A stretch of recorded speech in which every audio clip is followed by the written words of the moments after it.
This is why you should be careful with the kind of person you choose to get married to. So this woman goes by the name Noella, and she happens to be a widow with 5 kids. Moments after her husband died, she took up the responsibility of catering for her kids all alone, and somehow she managed to provide for them and give them a good life. But along the line, the burden became too much on her. So in an attempt to better her life and that of her kids, Noella applied for a visa to go to Australia. At least in Australia, she would have the government's help. And luckily, she got this visa. So this was how Noella and her 5 kids left Burundi and traveled to Australia to begin a new life. After Noella arrived in Australia, she applied for refugee status. For those who don't know, whenever you apply for refugee status in developed countries and it gets approved, you'd be enrolled in an organization called a resettlement agency. Now, the job of this agency is to help you, the refugee, settle down into the country and also provide you with some basic amenities. So in the case of Noella, her application for refugee status was approved and the agency provided her with a place to stay, a job, and also a social worker she can talk to whenever she's experiencing any difficulty in the country. But there was a little problem. Now, you see, Noella is a Swahili speaker. She doesn't understand English that well, and because of that, whenever she had complaints she wanted to tell the social worker or agency, it was always an issue to get her exact points across. But luckily, along the line, Noella met a man called Kalala in that same agency that solved this language barrier issue for her. Now, Kalala happens to be a Togolese who relocated to Australia after he lost his wife and kids to an attack by rebels in Togo. After relocating, just like Noella, Kalala applied for the refugee status, and after it was approved, he was posted to the same resettlement agency as Noella. So one day, while Noella was struggling to pass her points across as usual to the social worker, Kalala came and made things easier for her. Noella spoke to Kalala in Swahili and told him what she wanted to complain about. Then Kalala, who understood Swahili, translated to English so the social worker could understand. So from time to time, this was how Kalala was helping Noella translate. And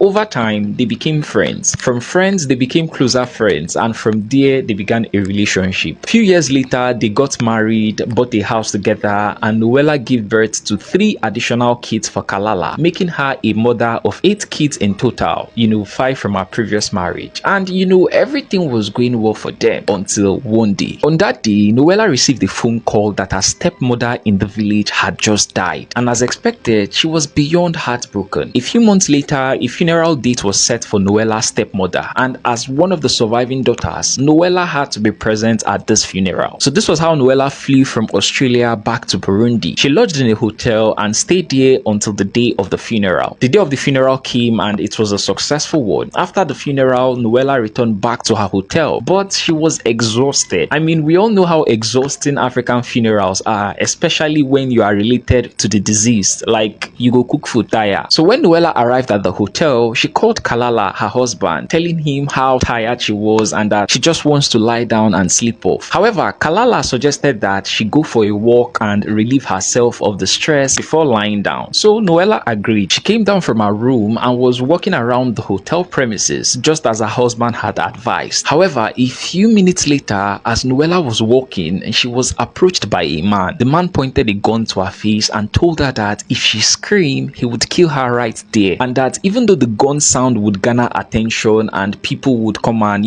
arrest him, he would still be alive. However, she would be dead. So Noella, scared for her life, agreed to remain quiet. Then the man took her to a car that was already parked by the side of the road. Inside the car were 2 other men. One was in the driver's seat and the other one was at the back. It was a 3-man operation. As Noella was brought into the car, they covered her face and then they drove off. After driving for about 45 minutes, they arrived at an uncompleted building. In the building, the men tied Noella to a chair, took off her mask, and then they began asking her what she did to offend the person that sent them to kidnap her. However, Noella said she did nothing. In fact, as far as she can remember, she has not offended anyone nor have issues with anybody. And right there, the men revealed that the person who sent them to kidnap and kill her is her husband, Kalala. Noella was confused. In fact, she doubted and called them liars because Kalala is a man she has 3 kids for. A man they've been living together for years now without any major problem. When Noella called them liars, one of the men got angry and slapped her. And then, in order to prove they were telling the truth, they called Kalala on the phone and told him they have Noella. And then right there, Kalala said, kill her. The moment Noella Noella heard his voice, she fainted. A few minutes later, Noella regained consciousness and they further told her that the plan of assassinating her was done on November, 3 months ago. Noella couldn't say anything after hearing all this because at that point, she couldn't believe that the man she has spent years with, the man she has 3 kids with, would try to kill her. In fact, at that point, she thought that would be her last day on earth. But then, the men told her something she wasn't expecting to hear. They told her that they weren't going to kill her because they don't kill women and children. However, they would use her to extort money from Kalala. Meanwhile, Noella's brother, on the other hand, who is staying at the village, was extremely worried because his sister has been missing for almost 2 days and her phone line wasn't reachable. So he went to the police to report a missing person case, but the police requested for $545 to begin an investigation into her disappearance, and Noella's brother unfortunately didn't have that amount. So then he called Kalala and told him the situation on ground. And you know what? Kalala pretended as if he knew nothing about his wife's disappearance, and he even transferred the $545 to Noella's brother so that the police can begin the investigation. But eventually, a few days later, the guys who kidnapped Noella released her. They dropped her in a random empty street. But before they released her, they told Kalala they've killed her and he paid them $7,000 for a job well done. The men also gave Noella evidence which he could use to arrest Kalala, a memory card that contained their conversations with Kalala and also a receipt for the Western Union money transfer they received from Kalala. And finally, they told Noella she has 80 hours to leave Burundi or they would come back and finish the job for real this time. So immediately they dropped off Noella, she booked the next flight and flew back to Australia. When she arrived at Australia, she learned that Kalala went about telling members of their church and also her friends that she had died in a motor accident while traveling to attend her stepmother's funeral in Burundi. He even went as far as fixing a funeral for her. So the day of the funeral came and mourners came to Kalala's house to console him. But what no one knew, including Kalala, was that Noella is still alive. In fact, she came to the funeral event but was sitting in a car just outside the venue and was watching the whole thing. After the funeral and everyone left, Noella stepped out of her car and walked up to Kalala. She said Kalala's first words when he saw her was, "Is it my eyes or are you a ghost?" Because he believed she was dead already, and Noella replied to him saying, "Surprise, I'm still alive." At this point, Kalala began begging Noella to forgive him, but it was too late. She had already called the police. So this was how Kalala was arrested. In court, Kalala at first denied everything, but after Noella presented the memory card those guys gave to her and also the $7,000 payment receipt from Western Union, Kalala couldn't say anything again. In court, Kalala was also asked why he did what he did, and the only reason he gave was that it was the devil. So this was how Kalala was sentenced to 9 years in prison for the attempted murder of his wife. He should be out from prison by now, 2024. I'm Caleb and I've uncovered this case.